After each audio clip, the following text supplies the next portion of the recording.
अनंतानंत सखियों की प्राण सजीवन मुरी श्री लाडलीजू एवं इन युगल स्वरूपों को हृदय में नित्य नवीन रूप से दुलार करने वाले श्री सद्गुरुदेव भगवान के श्री चरणों में दंडवत प्रणाम है। साधना का फल है जीवन में परिवर्तन। हमारे जीवन में परिवर्तन हो रहा है या नहीं हो रहा, इस बात की जांच प्रतिक्षण हम करते रहें। हमारा जीवन जैसे पहले चल रहा था वैसा ही है या इसमें परिवर्तन आया है, इस बात को देखते रहें।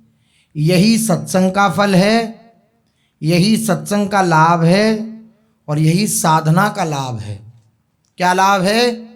कि हमारे जीवन में परिवर्तन आने लगे, हमारे विचारों में परिवर्तन आने लगे, हमारी रहनी में परिवर्तन आने लगे, हमारे स्वभाव में परिवर्तन आने लगे। यही साधना का लाभ है, यही सत्संग का लाभ है। अगर परिवर्तन नहीं आया तो फिर बात नहीं बनी। परिवर्तन क्या आवे? मुख्य परिवर्तन जो महापुरुषों के द्वारा प्रतिपाद्य है, महापुरुषों के द्वारा कहा गया है, वो मुख्य परिवर्तन है कि हम कितना प्रभु से जुड़ते जा रहे हैं, कितना हमारा संसार के प्रति अलगाव होता जा रहा है, उसके प्रति हम उदासीन होते जा रहे हैं और कितना हम प्रभु से जुड़ते जा रहे हैं। यही परिवर्तन सबसे बड़ा परिवर्तन है। हमारा धीरे धीरे चित्त वृत्ति, अंतः की वृत्ति पुकार उठे प्रियाजू के लिए, पुकार उठे भगवान के लिए। जीवन में बात आ जाए कि हम सोच बैठें, क्या सोच बैठें? कि हमारा जीवन अब तक बेकार गया, इस बात को सोच बैठें। ये सब परिवर्तन, हमसे कोई मिले तो उसे प्रतीत हो कि परिवर्तन इसे कहते हैं। हमसे कोई बात करे तो उसे ये पता लगे कि परिवर्तन इसे कहते हैं। जैसा इसका आचरण है, जैसा इसका व्यवहार है, जैसे इसकी बोलचाल है। कैसा परिवर्तन चाहिए? श्री सेवक जी कह रहे हैं, शत्रु मित्र समजान, मान ईमान अपमान सम, दुख सुख लाभ ना हानि। यह जो कृपा हरिवंश की कब मानी जाएगी? आप पर कृपा है। कब माना जाएगा कि आपके जीवन में परिवर्तन हो रहा है? शत्रु और मित्र के प्रति समान व्यवहार होने लगे। हमें पता है कि सामने वाला व्यक्ति हमसे शत्रुता का व्यवहार रखता है, हमें पता है कि सामने वाला व्यक्ति पीठ पीछे हमारी बुराई करता है, लेकिन फिर भी हम उससे मित्रता का व्यवहार करें। पूर्व में जब शरीर छोटा था तब संत महात्मा जन तो कहीं ना कहीं आते ही रहते हैं कथा भागवत करने नगरों में, तो वो गाया करते थे, नफरत जो करे हमसे हम उनसे प्यार करें, करते जो हमारा बुरा उनका सत्कार करें। ये महापुरुषों की रहनी है, ये महापुरुषों का जीवन है। यही महापुरुष जन हमारे जीवन में डालना चाहते हैं कि आपके जीवन में ये रह ना जाए। जहां आप एकदम सुलझ गए वहां पूरा संसार सुलझ गया। आपकी चित्तवृत्ति का परिवर्तन हुआ, हमारे अंतःकरण का परिवर्तन हुआ, फिर संसार का परिवर्तन करने की जरूरत ही नहीं है, संसार का स्वतः परिवर्तन हो जाएगा। लेकिन होता क्या है कि हम दूसरे का परिवर्तन करने की चेष्टा में अपना परिवर्तन करना भूल जाते हैं, अपने हृदय की मलिनता को देख करके उसका सुधार करना भूल जाते हैं और दूसरों की मलिनता देखना प्रारंभ कर देते हैं।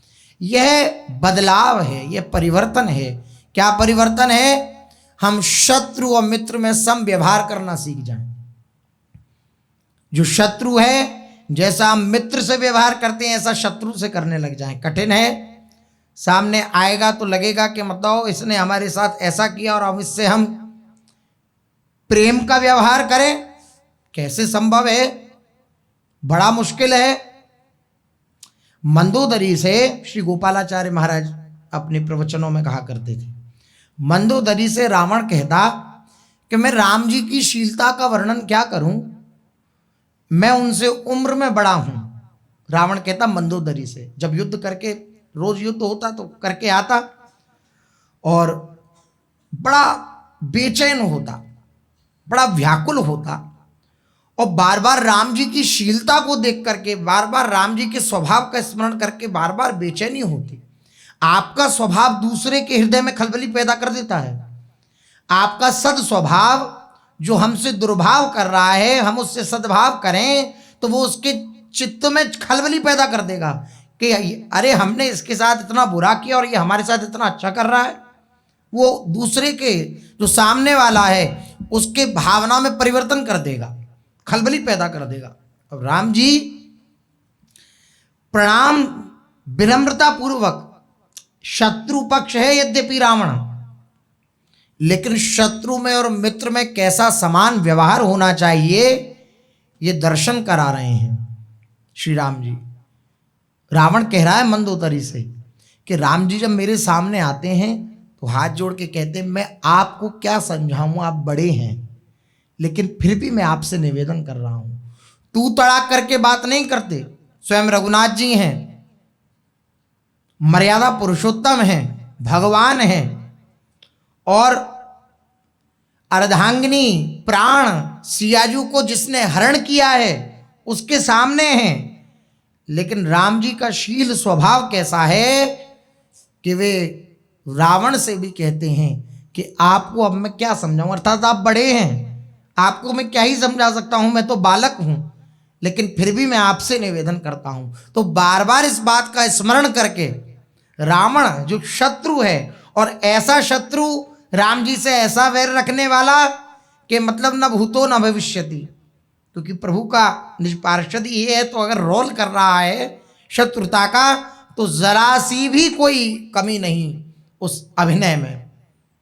तो ऐसा शत्रु पक्ष, और फिर भी बार बार ये स्मरण करके, यही परिवर्तन है सत्संग का, साधना का। हम भजन साधन कर रहे हैं, नाम जप कर रहे हैं, वाणी गायन कर रहे हैं, उपासना पद्धति में लगे हुए हैं, हमारे जीवन की चर्या का परिवर्तन हो जाए, हमारे स्वभाव का परिवर्तन हो जाए, हमसे जो मिले उसको एक बार लगे कि ये कैसा स्वभाव है, क्या भक्तों का ऐसा ही स्वभाव होता है, बलिहारी है भक्त और भगवान की, ऐसी बात उसके हृदय में आ जाए। यही लाभ है, यही लाभ है सत्संग का, यही लाभ है साधना का।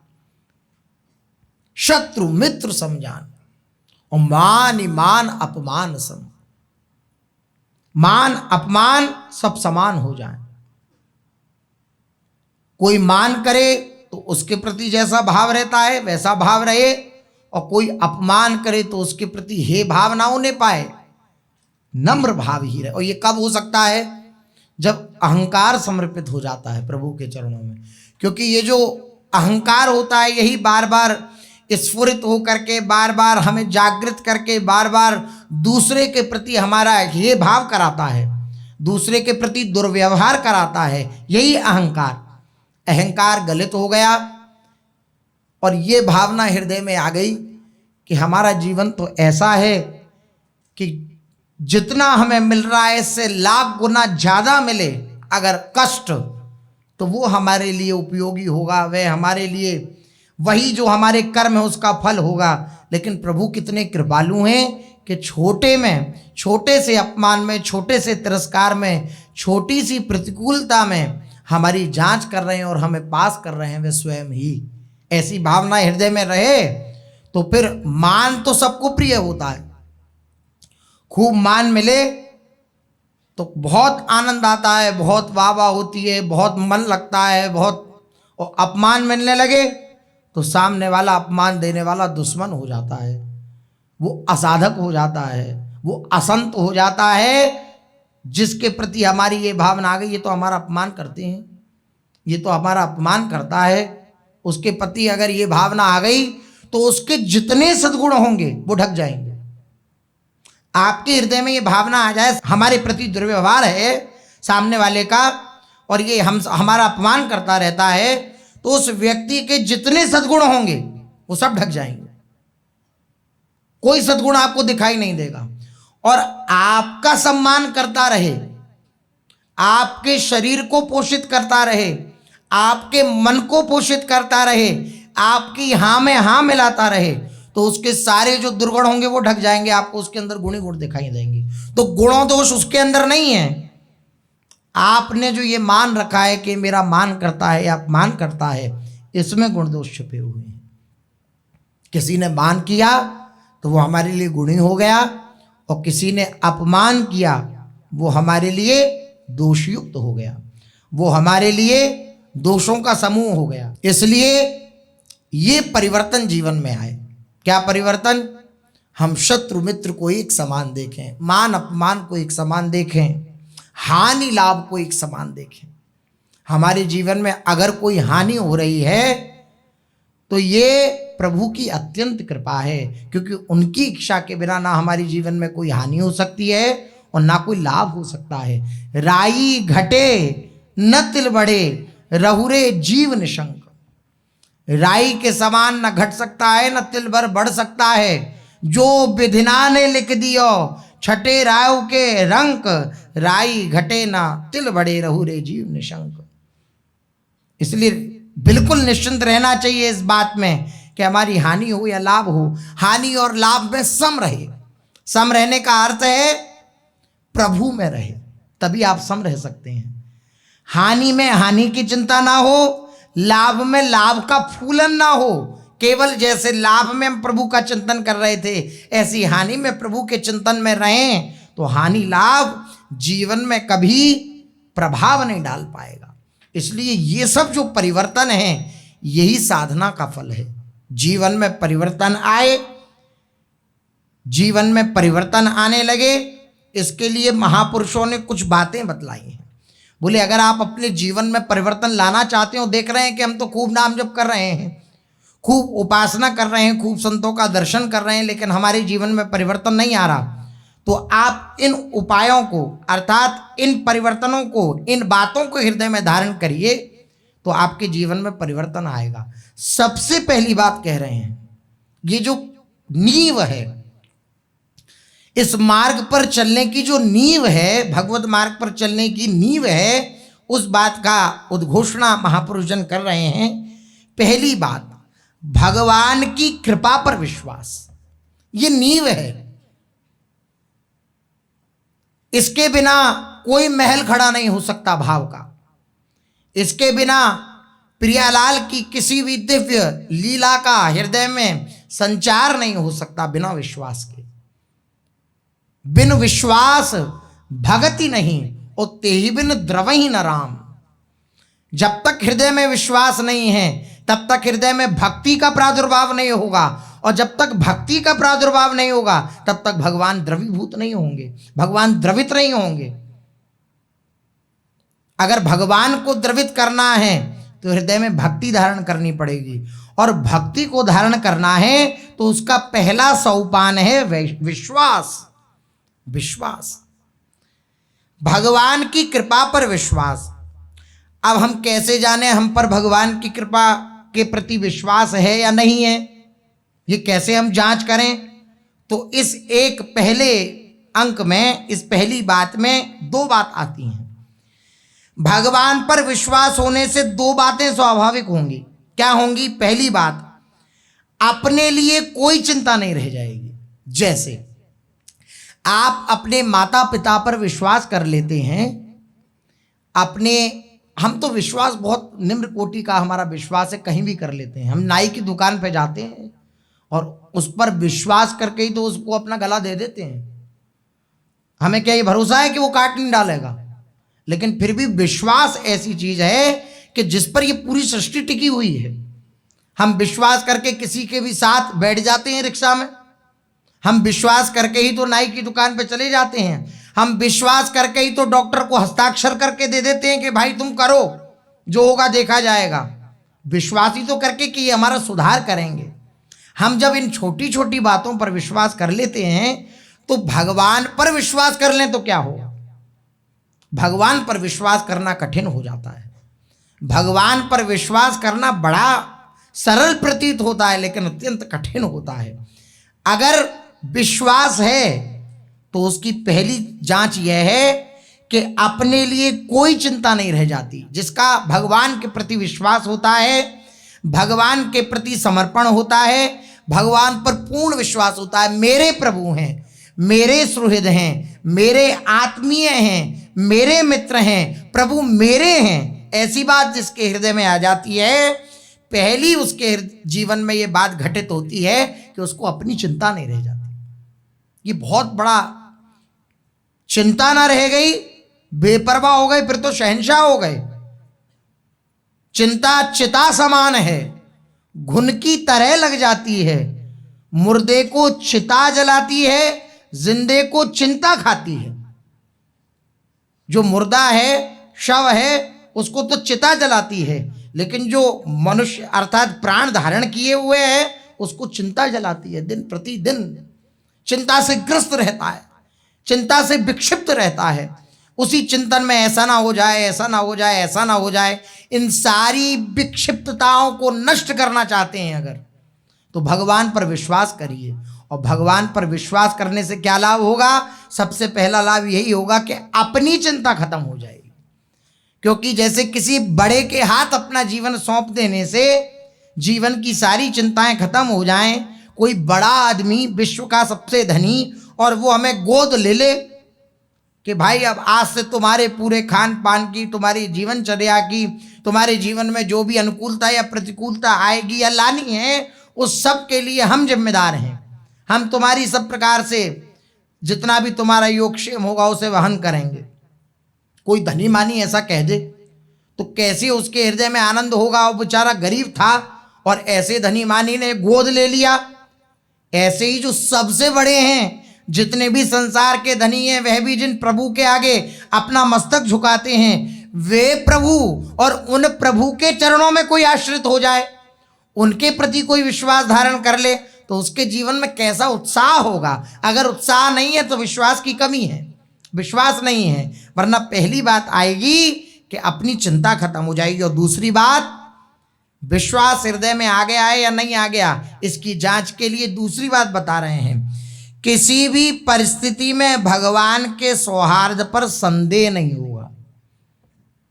कैसी भी परिस्थिति जीवन में आ जाएगी तो ये प्रश्न हृदय में नहीं होगा कि भगवान मुझसे प्यार करते हैं या नहीं, ये प्रश्न नहीं होगा।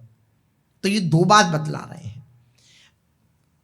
जीवन के परिवर्तन के लिए ये साधन आवश्यक हैं। उसमें पहली बात, भगवान की कृपा पर विश्वास। भगवान की कृपा पर विश्वास है या नहीं, उसके लिए दो बात, अपने लिए कोई चिंता नहीं रह जाती, और किसी भी परिस्थिति में भगवान के सौहार्द पर संदेह नहीं होता। ये विश्वासी भक्त के हृदय में बात आ जाती है। अब जीवन परिवर्तन का दूसरा सूत्र बता रहे हैं। पहली बात तो नींव, भगवान की कृपा पर पूर्ण विश्वास रखें, और दूसरी बात, अगर जीवन में परिवर्तन चाहते हैं तो भगवान के अनुकूल आचरण करें। जो भगवान ने श्री गीता जी में, शास्त्रों में, पुराणों में, ये सब भगवान की वाणी है, भगवान का वांगमय स्वरूप है।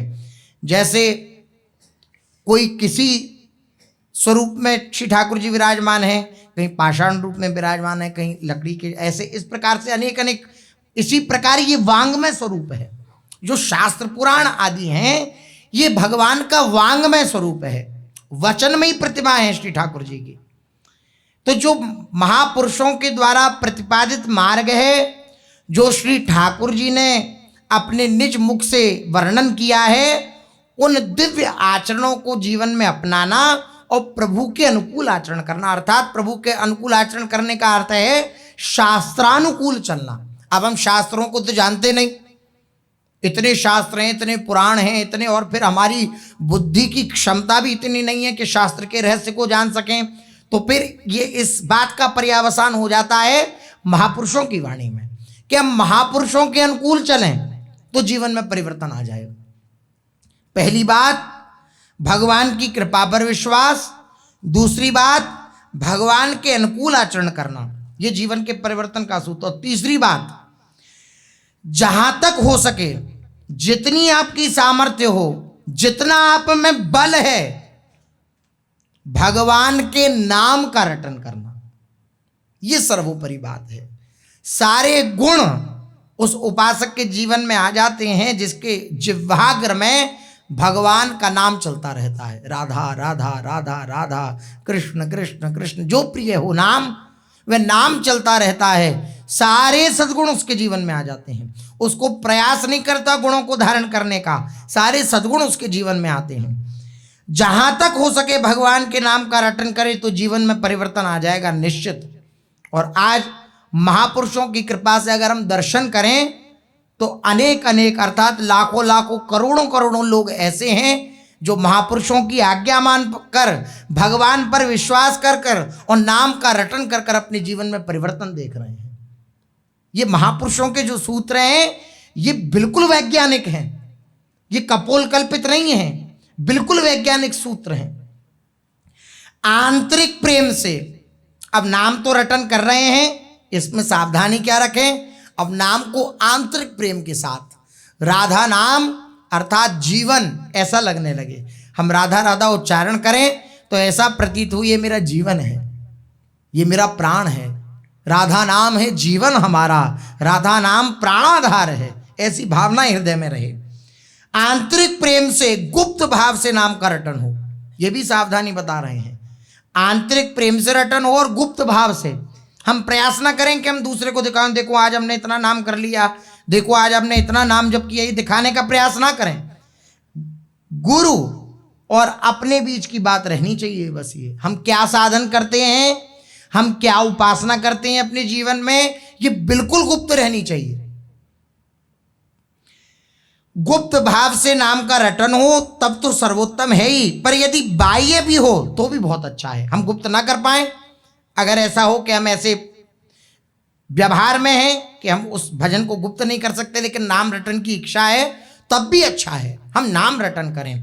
तो जीवन के परिवर्तन के लिए भगवान पर विश्वास, अनुकूल उनके आचरण और भगवान के नाम का रटन। और चौथी बात बतला रहे हैं कि नाम का रटन करते हुए फिर धीरे धीरे जब नाम का खूब रटन होगा तो कहीं ना कहीं एक हृदय में अहम की झलक आती है कि मैं तो इतना बड़ा नाम जापक हूं और सामने वाला देखो कितना पापी है, कितना नीच है, कितना अधम है।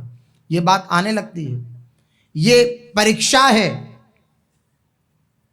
हमारी दृढ़ता कितनी है नाम जप में, इसकी परीक्षार्थ ये बात आती है हमें ध्यान से भटकाने के लिए।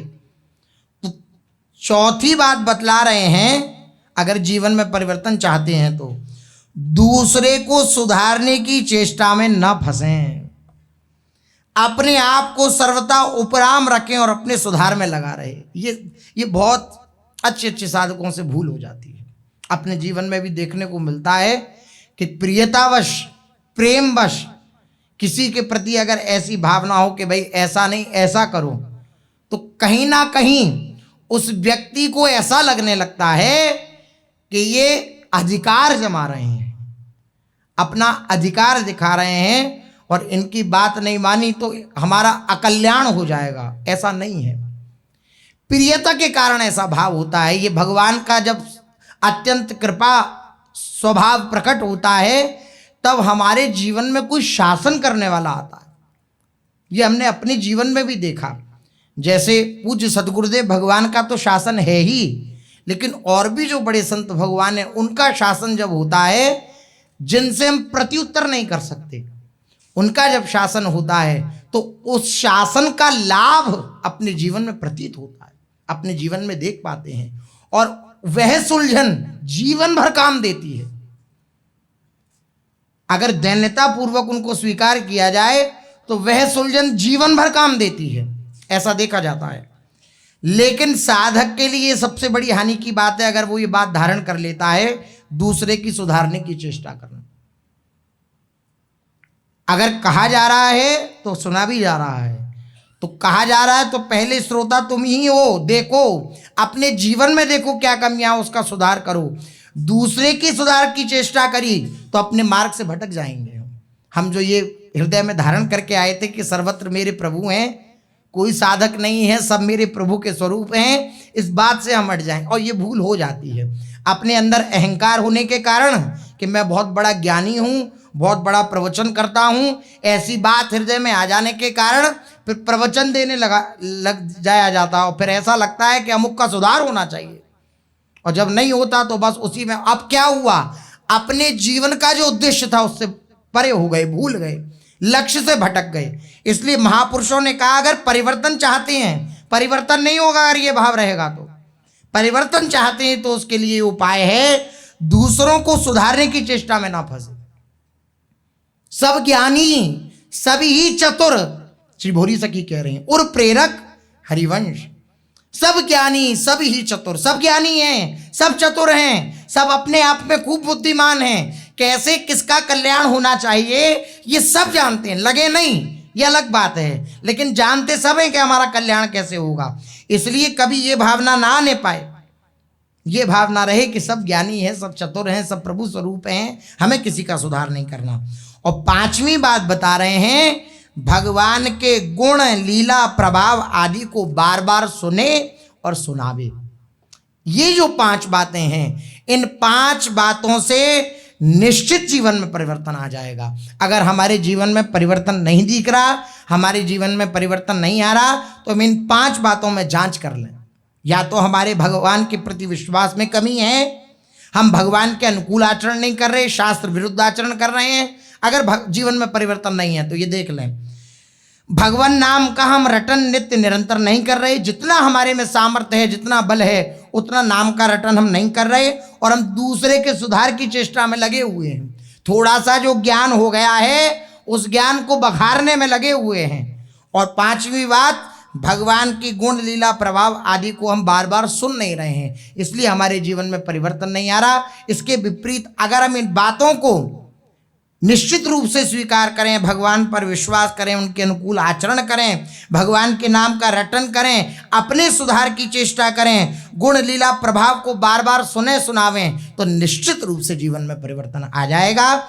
जिन महापुरुषों ने, जिन उपासकों ने, जिन साधकों ने इस प्रकार से इन वार्ताओं को स्वीकार किया है, उनके जीवन में निश्चित परिवर्तन देखा जाता है। चलते हैं, महाप्रभु श्री हरिवंश चंद्र जी महाराज के आश्रित जनों की चर्चा अपने लोग कथन श्रवण कर रहे हैं। महापुरुषों की महिमा उनके निज जनों में प्रकाशित होती है। जो महापुरुष जन होते हैं, आचार्य कोटि के महापुरुष, तो जो उनके शरणागत होते हैं, उनके दर्शन से, उनके चरित्र श्रवण से, उनकी लीला श्रवण से हमें महापुरुषों की महिमा की लीला श्रवण का अवसर प्राप्त होता है। महापुरुषों का कथन है, शिष्य के दर्शन से पता लगता है कि गुरुदेव किस कोटि के हैं। इसलिए शिष्य को अपने आचरण ऐसे रखने चाहिए कि गुरु पे किसी प्रकार की आंच ना आवे। महापुरुषों ने इसलिए कहा, श्री व्यास जी महाराज ने एक पद में कहा, भेष धरे की लाज निभइयो। जो भेष धारण किया है इसकी लाज का निर्वाह करना, क्योंकि इसकी लाज का निर्वाह नहीं करोगे तो आपको तो कोई नहीं जानता, लेकिन आपने जिनका भेष धारण कर रखा है उनको सब जानते हैं। उनकी किसी भी प्रकार से उनके ऊपर आंच नहीं आनी चाहिए, इस बात का विशेष ध्यान रखना चाहिए। तो महापुरुषों की महिमा का श्रवण, महापुरुषों की महिमा का दर्शन, ये महापुरुषों के निज जनों में प्रकट होता है, उनके चरित्र में प्रकट होता है, उनके दर्शन में प्रकट होता है। ऐसे ही महाप्रभु जी के आश्रित, महाप्रभु श्री हरिवंश चंद्र जी के आश्रित श्री बीठल दास जी का चरित्र अपने लोग कथन श्रवण कर रहे हैं। कैसे श्री बीठल दास जी महाराज श्री देववन में ही श्री महाप्रभु जी के शरणापन्न हो गए, शरणागत हो गए, और जब देववन से श्री महाप्रभु जी वृंदावन आ गए तब इनके हृदय में भी लालसा उत्पन्न हुई कि मैं श्री महाप्रभु जी का दर्शन करूं। वो विरक्त हैं संसार से, विठल दास जी विरक्त। विरक्त का अर्थ है कहीं भी आसक्ति नहीं रह गई है। यद्यपि जो शहंशाह है, बादशाह है, उनके यहाँ इन पदस्थ हैं परिवार के बहुत से जन, लेकिन फिर भी कहीं भी किसी भी प्रकार की आसक्ति नहीं, और चित्त की प्रत्येक वृत्ति श्री प्रियालाल के चिंतन में लगी हुई। यही वैराग्य का स्वरूप है। हम प्रियालाल के चिंतन में नित्य निरंतर डूबते रहें, उनका चिंतन करते रहें, यही वैराग्य है, यही सच्चा वैराग्य है। उस चिंतन में जो बाधा उत्पन्न कर रहा है उसको त्याग रहे हैं, यही वैराग्य है। पूज्य बड़े महाराज जी से पहले जब जाते थे इधर कालीदह के पीछे जो कुटिया थी, तब पूज्य महाराज से पूछा था कि महाराज जी वैराग्य का स्वरूप क्या है? बोले आपके चिंतन में जो बाधा उत्पन्न हो रही है उस बाधा का त्याग ही वैराग्य है। मतलब हम नाम जप कर रहे हैं, अब हमारा नाम क्यों रुका? जो हम नाम रटन कर रहे थे, हम नाम रटन कर रहे हैं, लेकिन नाम रटन करते करते हमारा नाम क्यों रुका? तो उसकी जांच करें कि इस कारण से हमारा नाम रुका, ये खान पान से रुका, या इस संग से रुका, या इस पहनने ओढ़ने से रुका। किसी भी प्रकार से, जिस प्रकार से हमारा भगवत चिंतन रुक रहा है, उस बात का त्याग ही वैराग्य है। कोई वैराग्य अलग से धारण करने की आवश्यकता नहीं है। भगवान के चिंतन में, प्रियालाल के चिंतन में जो बात बाधा उत्पन्न कर दे वो बात हमें छोड़नी है। यही सच्चा वैराग्य है। ऐसा ही वैराग्य श्री विठलदास जी को, कहीं भी कोई आसक्ति नहीं, कोई ममता नहीं, उचाट मारने लगा मन। जब ऐसी हृदय की स्थिति होती है तब लगता है कि सब छोड़ूं और प्रियालाल के नित्य निरंतर रस में जो डूबे हुए रसिक जन हैं उनकी सन्निधि को प्राप्त करूं, ऐसी भावना हृदय में आती है। इनका भी मन उचाट मारा कि मेरे को अब श्री महाप्रभु जी के चरणों में जाना है और निरंतर उनके चरणों में वास करना है। मेरे हृदय की इच्छा ये है। अब सब कुछ छोड़ करके मैं श्री वृंदावन जाऊंगा और श्री महाप्रभु जी के चरणों में अपने जीवन को समर्पित कर दूंगा। और समर्पण, कैसा समर्पण? श्री विठलदास जी का अद्भुत समर्पण। आए, श्री महाप्रभु जी के दर्शन किए, उनके चरणों में वंदन किया और नित्य प्रति इनका नियम बन गया गुरुदेव के दर्शन करना और उच्छिष्ट प्रसाद पाना। ये दो नियम इनके पक्के। श्री महाप्रभु जी की कृपा से ये दो निष्ठाएं श्री विठलदास जी ने ली। एक तो पहली गुरुदेव के दर्शन और दूसरा उच्छिष्टामृत, उनकी जूठन पाना। सबने इस बात की लालसा करी है। सेवक जी महाराज सिद्धांत के आचार्य हैं, श्री राधा वल्लभी संप्रदाय के सिद्धांत के आचार्य हैं। वे क्या कह रहे हैं? ऐसे रसिक कृपा जो करहीं तो हमसे सेवक निस्तरहीं, जूठन ले पावे सदा। उनकी जूठन, जो ऐसे रसिक हैं, प्रियालाल के नित्य निरंतर चिंतन में जो डूबे रहते हैं, जब ऐसे रसिक कृपा कर देते हैं तो हम जैसे सेवकों का निस्तार हो जाता है। और हमारा जीवन का लाभ तो यही है कि नित्य प्रति उनकी जूठन प्रसादी हमें प्राप्त होती रहे। पूर्व में भी जूठन, जब उच्छिष्टामृत की महिमा चल रही थी तब पूर्व में भी ये निवेदन किया था, अब पुनः निवेदन कर देते हैं। सच्चा जूठन महापुरुषों की वाणी है।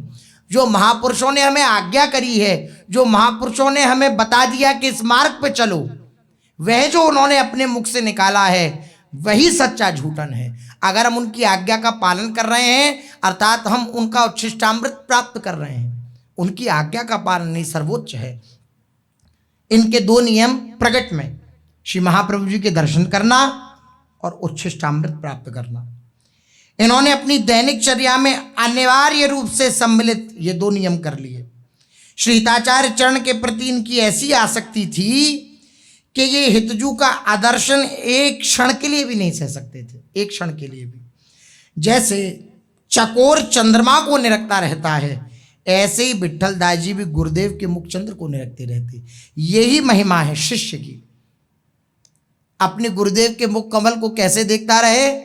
चकोरवत, चकोर जैसे चंद्रमा को देखता रहता है, ऐसे अपने अंतःकरण में अगर ऐसा संयोग नहीं है बाहर के हम प्रकट में गुरुदेव की उस दिव्य युग मूर्ति का दर्शन कर पाए तो अंतःकरण में ध्यान मूलम गुरु मूर्ति, पूजा मूलम गुरु पदम, मंत्र मूलम गुरु वाक्यम, मोक्ष मूलम गुरु कृपा। ध्यान मूलम गुरु मूर्ति। ध्यान करें। हम जहाँ हैं, जिस देश में, जिस कोने में हैं, जहाँ बैठे हैं, वहाँ से अगर हमें प्रत्यक्ष दर्शन गुरुदेव का नहीं है तो हम ध्यान में उनका दर्शन करें। ये शिष्य का कर्तव्य है। और सच्चा शिष्य वही है जिसके मानस पटल पर सदा गुरुदेव छाए रहते हैं, वही सच्चा शिष्य है। ये जीवन में लालसा रहती है उपासक के, शिष्य के, कि मैं अपने गुरुदेव का दर्शन करता रहूं। कबीरदास जी कह रहे हैं, गुरु मूर्ति गति चंद्रमा, सेवक नैन चकोर, आठ पहर निरखत रहे गुरु मूर्ति की ओर। गुरुदेव का जो श्री विग्रह है, गुरुदेव की जो मूर्ति है, वे चंद्रमा के समान है। चंद्रमा के समान है। चंद्रमा जैसे शीतलता प्रदान करता है, ऐसे गुरुदेव का जो श्री विग्रह है वो शीतलता प्रदान करता है। चित्त जो जलन से युक्त है, ताप से युक्त है, त्रितापों से जल रहा है, गुरुदेव के दर्शन से वे सारे ताप शमित हो जाते हैं और गुरुदेव के दर्शन से हृदय को शीतलता प्राप्त होती है। इसलिए गुरुदेव की जो श्री विग्रह है, मूर्ति है, ये चंद्रमा के समान है और सेवक के नेत्र कैसे हैं? चकोर के समान है। अतः आठों पहर गुरु मूर्ति की ओर ही देखते रहो, सदैव गुरु को अपने मानस पटल में रखो, अर्थात आठों पहर गुरुदेव की आज्ञा में चलो। यही शिष्य का कर्तव्य है। गुरु शरणागति छाड़ के करे भरोसा और सुख संपत्ति की कहा चले, नहीं नरक में ठोर। सिद्ध महापुरुष हैं श्री कबीरदास जी महाराज, और उनकी वाणी है, गुरु शरणागति छाड़ के, गुरुदेव की आज्ञा का प्रतिकार करके, गुरुदेव की शरणागति को छोड़कर, उनकी सन्निधि को छोड़कर के और हम किसी और पर भरोसा करने लगे कि हमारा काम ऐसे बन जाएगा, तो कह रहे हैं ऐसे शिष्य को सुख संपत्ति तो क्या चले, मतलब इहलोक की सुख संपत्ति तो मिलने से दूर रही, वो तो मिल ही नहीं सकती। परलोक की जो सुख संपत्ति है वह भी प्राप्त नहीं होगी, जो निजधाम की सुख संपत्ति है वह भी प्राप्त नहीं होगी, और नहीं नरक में ठौर, नरक में भी ठौर नहीं मिलेगी ऐसे को जो गुरुदेव की शरणागति को छोड़ करके अन्य भरोसा कर लेता है, अन्य आशा कर लेता है, किसी अन्य को अपना मान लेता है, जो गुरुदेव को छोड़ करके किसी और को अपना मान लेता है। गुरु मूर्ति आगे खड़ी, द्वितीया भेद कछु नाही, उन्हीं को प्रणाम करी, सकल तिमिर मिट जाही।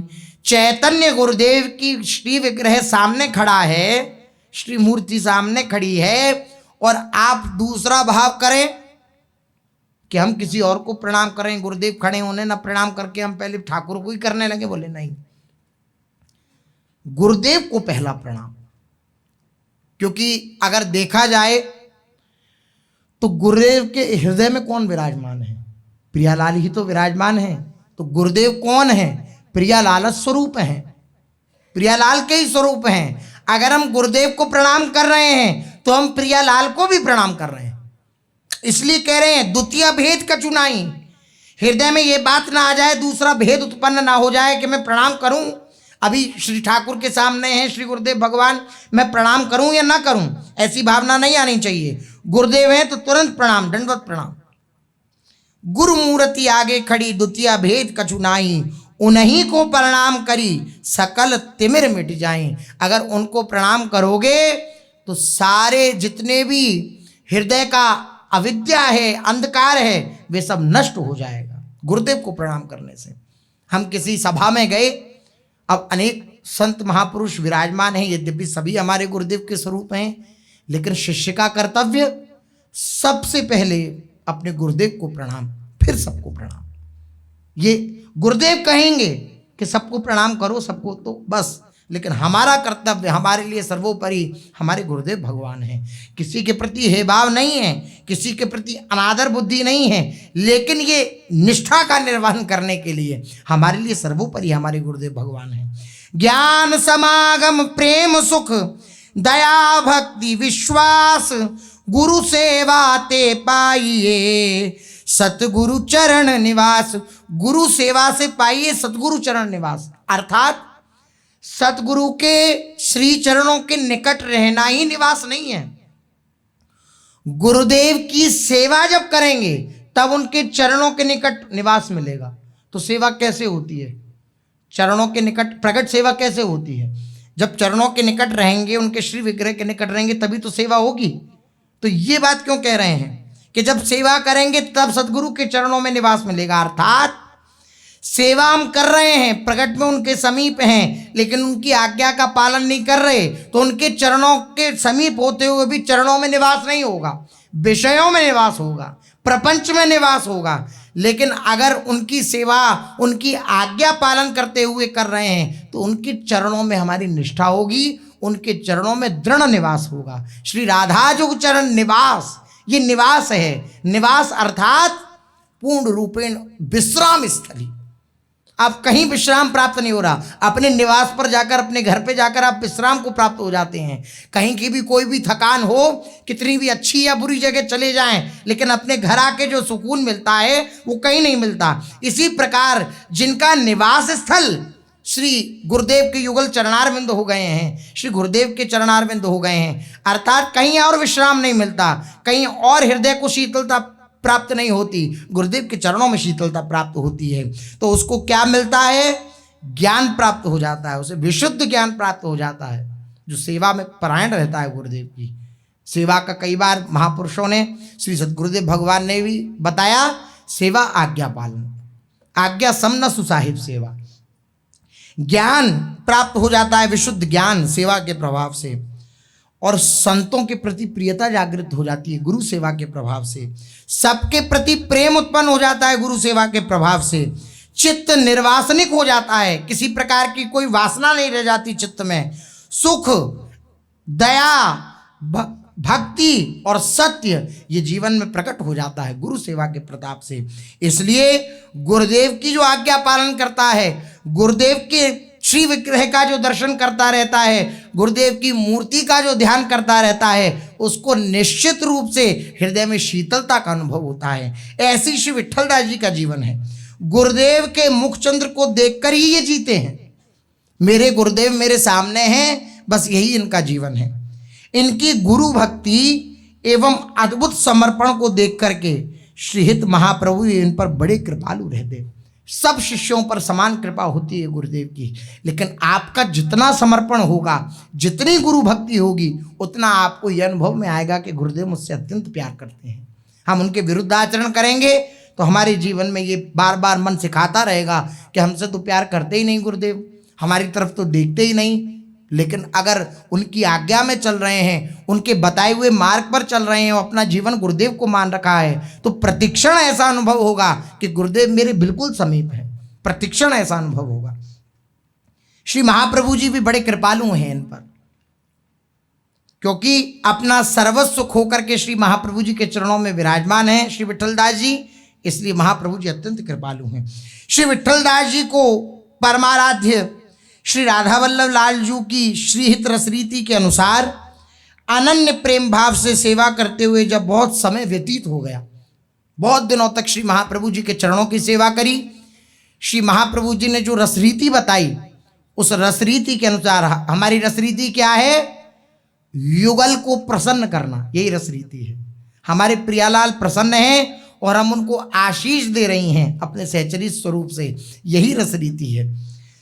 इस रसरीति के अनुसार अनन्य प्रेम भाव से, अनन्य निष्ठा के साथ श्री महाप्रभु जी के बताए हुए मार्ग पर चलते हुए श्री विट्ठलदास जी को बहुत समय व्यतीत हो गया। एक दिन अचानक परीक्षा का समय आया श्री विट्ठलदास जी के जीवन में। दिल्ली का बादशाह, उसने फरमान भेजा एक सेवक के द्वारा, वे आया वृंदावन, विट्ठलदास जी से मिला, और विट्ठलदास जी से उस सेवक ने कहा, बादशाह के सेवक ने, कि आपको बादशाह ने बुलाया और आपको सूबेदार, राज्यपाल का पद, राज्यपाल का प्रधानमंत्री नियुक्त किए जाने की बात इसमें लिखी हुई है। आपको आज्ञा हुई, आपको चलना है। प्रभु इच्छा अनयासा भई, पात साह खिजमत लिख दई, जूनागढ़ को सूबा जानी, ताको इन्हीं कियो प्रधान। उस फरमान में आपको जूनागढ़ के हिंदू सूबेदार, राज्यपाल का प्रधानमंत्री नियुक्त किए जाने की बात लिखी गई थी। यानी बादशाह ने जूनागढ़ काठियावाड़ के राजा का इनको दीवान नियुक्त किया था और तत्काल पद संभाल लेने का आदेश दिया था कि आप तत्काल जाएं और इस पद को संभालें। पूछा नहीं गया था कि आपको संभालना है या नहीं, आदेश दिया गया था आपको अब संभालना ही है। पत्र पढ़कर आप बड़े असमंजस में पड़ गए कि मुझे अब क्या करना चाहिए।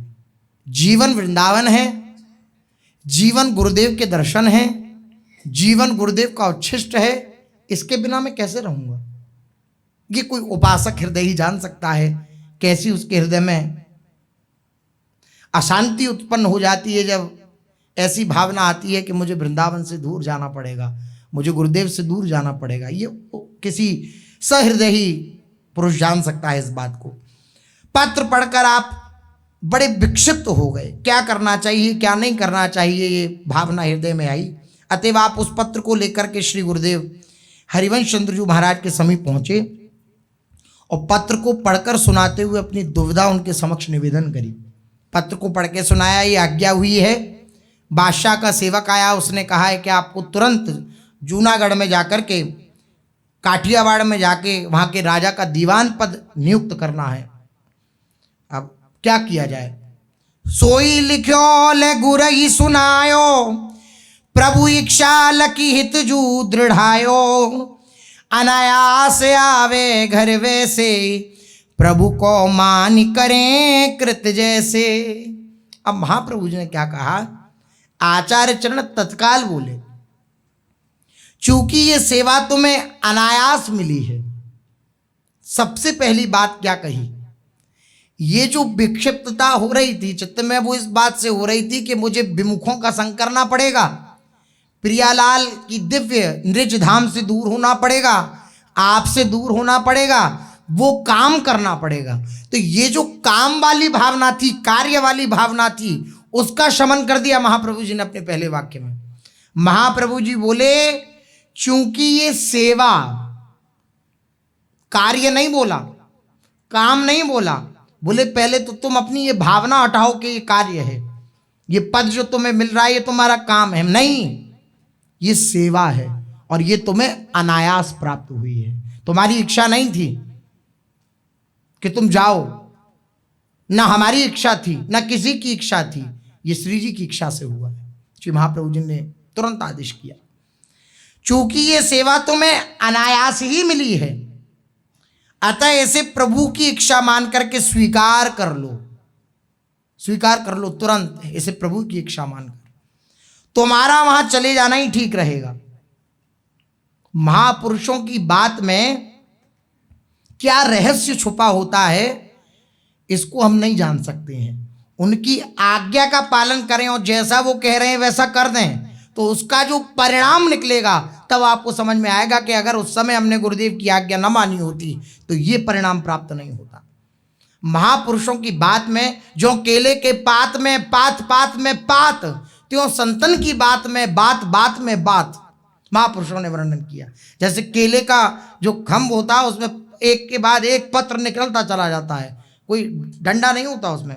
जो केले के पात में पात पात में पात, त्यों संतन की बात में बात बात में बात, बात में बात निकलती है। हम रहस्य नहीं जान सकते कि इस बात का क्या रहस्य है, इस बात में भी कौन सी बात छिपी हुई है, लेकिन अगर केवल अक्षर से उनकी आज्ञा का पालन कर लिया जाए तो उस बात का रहस्य पता लग जाएगा, उस बात में क्या छुपा हुआ था ये पता लग जाएगा। तुरंत महाप्रभु जी ने कहा कि तुम्हारा वहां चले जाना ही ठीक रहेगा। वृंदावन को विलग कर दें, गुरुदेव अत्यंत कृपालु होते हैं, ऐसा नहीं कर सकते, लेकिन फिर भी पता नहीं क्या शुभ संकल्प महापुरुषों के हृदय में होता है, तब उनके हृदय में आज्ञा, और ये आज्ञा महापुरुष जन किसी समर्पण चित्त को ही दे सकते हैं। अगर उनके हृदय में ये भावना होगी किसी महापुरुष के कि अगर हमने इसे ये आज्ञा दी तो ये प्रतिकार कर सकता है या मान नहीं सकता है या बार बार हमसे प्रार्थना कर सकता है, तो महापुरुष संकुचित हो जाते हैं, संकोच में हो जाते हैं, फिर सीधे आज्ञा नहीं दे, फिर ऐसे करके आज्ञा देंगे तो आप ऐसा कर लो तो ठीक रहेगा क्या? स्पष्ट आज्ञा, कोई समर्पण चित्त वाला शिष्य होता है उसी को महापुरुष जन करते हैं। तुरंत स्पष्ट आज्ञा करी श्री महाप्रभु जी ने कि तुम्हारा वहां चले जाना ठीक रहेगा, तुम वहां जाओ, क्योंकि तुम्हारे संग से बहुतों के हृदय में श्री प्रिया प्रीतम के श्री चरणों का प्रेम प्रकट होगा। शिष्य है, अत्यंत दैन्य है, लेकिन शिष्य के द्वारा क्या कार्य कराना ये गुरुदेव जानते हैं, शिष्य नहीं जानता। शिष्य तो अपने दैन्य मार्ग पे ही चल रहा है, लेकिन शिष्य के द्वारा क्या कार्य कराना है ये गुरुदेव प्रतिक्षण जानते हैं। इसलिए श्री चरणों में, प्रिया प्रीतम के श्री चरणों में तुम अगर चले जाओगे तो बहुत लोगों की प्रिया प्रीतम के प्रति रुचि उत्पन्न होगी और प्रीति उत्पन्न हो जाएगी। बहुत लोगों की। अब भविष्य को देख रहे हैं ना महाप्रभु जी, क्योंकि आगे ऐसी लीला घटित होने वाली है कि जितने भी लोग थे उनकी आंखें चकचौंध आ गई विट्ठल दास जी का जब प्रभाव देखा, और सब प्रिया प्रीतम के प्रति आकृष्ट हो गए। ये महाप्रभु जी देख रहे हैं भविष्य, इसलिए महापुरुषों की आज्ञा को वैसा का वैसा स्वीकार कर ले।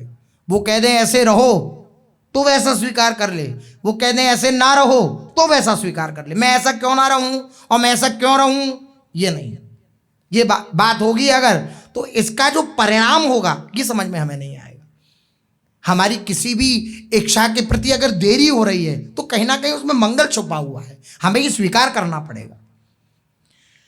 श्री प्रिया प्रीतम के चरणों में प्रेम प्रकट होगा अगर तुम जाओगे हमारी आज्ञा से, तो बहुत से हृदयों में प्रिया प्रीतम के प्रति प्रेम प्रकट हो जाएगा।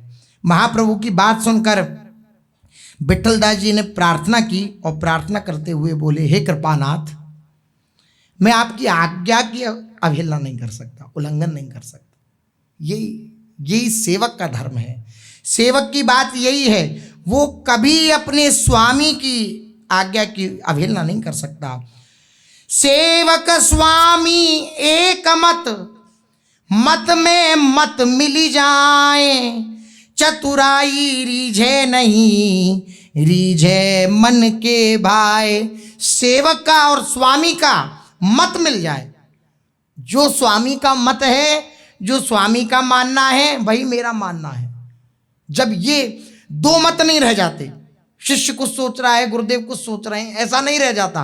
जो गुरुदेव की इच्छा है, जो गुरुदेव ने मेरे लिए सोचा है, वही मेरी सोच है, वही मेरा जीवन है। जब दो मत ना रहकर एक मत हो जाते हैं तो मत में मत मिल जाए, चतुराई रीझे नहीं, रीझे मन के भाई। चालाकी करने से सच्चे स्वामी नहीं प्रसन्न होते, बल्कि हार्दिक भक्ति भाव से सच्चे स्वामी प्रसन्न होते हैं। सच्चे प्रभु, सच्चे गुरुदेव तभी प्रसन्न होते हैं जब हृदय से आप उनकी आज्ञा का पालन करते हैं।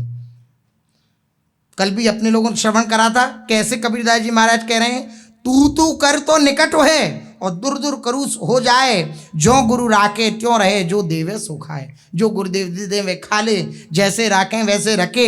अगर कहें कि निकट आ तो निकट आ जाए, और कहें दूर जा तो दूर हो जाए, क्योंकि उनके निकट आने में भी उनकी निकटता है, उनके दूर जाने में उनकी आज्ञा में ही उनकी निकटता है। अगर वो कह दे दूर जा तो उसमें भी गुरुदेव की निकटता ही हमें प्राप्त होगी, क्योंकि हम अपनी इच्छा से दूर नहीं जा रहे, हम गुरुदेव की आज्ञा से जा रहे हैं। ऐसी भावना। गुरु आज्ञा माने नहीं और चले अटपटी चाल, लोक वेद दोनों गए आए सिर पर काल। अगर गुरुदेव की आज्ञा नहीं मानता और अपने मन के अनुसार अटपटी चाल चलता रहता है तो लोक वेद दोनों गए। लोक में भी जो सुखों से प्राप्त होना चाहिए था वह सुखों से प्राप्त नहीं होगा, तो पारमार्थिक सुख की तो बात ही क्या है। यह मन ताको दीजिए, साचो सेवक होए, सिर ऊपर आरा सहे तऊ न दूजो होए। आहा, कबीरदास जी की वाणी कह रहे हैं, गुरुजनों को चाहिए कि अपना हार्दिक उपदेश उसे दें जो सच्चा सेवक हो, जो सिर के ऊपर आरा सहकर भी दूसरा भाव न लावे। सिर के ऊपर आरा चल रहा है तब भी ये भावना हृदय में आए कि मैं तो गुरुदेव के समर्पित था, उनके शरणागत था, मेरे ऊपर इतनी प्रतिकूलता, ये दूसरा भाव ना आने पाए। सिर को धड़ से अलग करने के लिए भी सदा तत्पर रहे। सिर को धड़ से अलग करना यद्यपि आसान है एक बार को, लेकिन मन को उनके अनुसार चलाना ये सबसे कठिन है। तो ये जो बात कही जा रही है वो मन को लेकर के कही जा रही है कि मन को समर्पित कर दे। सिर को चढ़ाने का अर्थ है अर्थात अहंकार को चढ़ा देना, अपने अहम को चढ़ा देना गुरुदेव के प्रति। विट्ठल दास जी, गुरु आज्ञा ले आवहीं, गुरु आज्ञा ले जाए, कहे कबीर सो संत प्रिय, बहुविधि अमृत पाए। जो गुरु आज्ञा को लेकर के आता है और गुरु आज्ञा को लेकर के जाता है वो अमृत रस का पान करता है। ऐसा सेवक, ऐसा शिष्य अमृत रस का पान करता है। तुरंत श्री विट्ठल दास जी बोले कि मैं आपकी आज्ञा का उल्लंघन नहीं करूंगा महाप्रभु जी, आपने जो आज्ञा करी है उसका उल्लंघन मैं नहीं कर सकता हूं। आपकी आज्ञा शिरोधार्य है, पर मेरा एक निवेदन है। पहले आज्ञा स्वीकार करी और फिर अपना निवेदन प्रस्तुत कर दिया। श्री विट्ठल दास जी बोले, आप जानते हैं मैं आपके बिना नहीं जी सकता, और मैंने नित्य आपके दर्शन करने का और आपके उच्छिष्ट प्रसादी लेने का व्रत भी ले रखा है।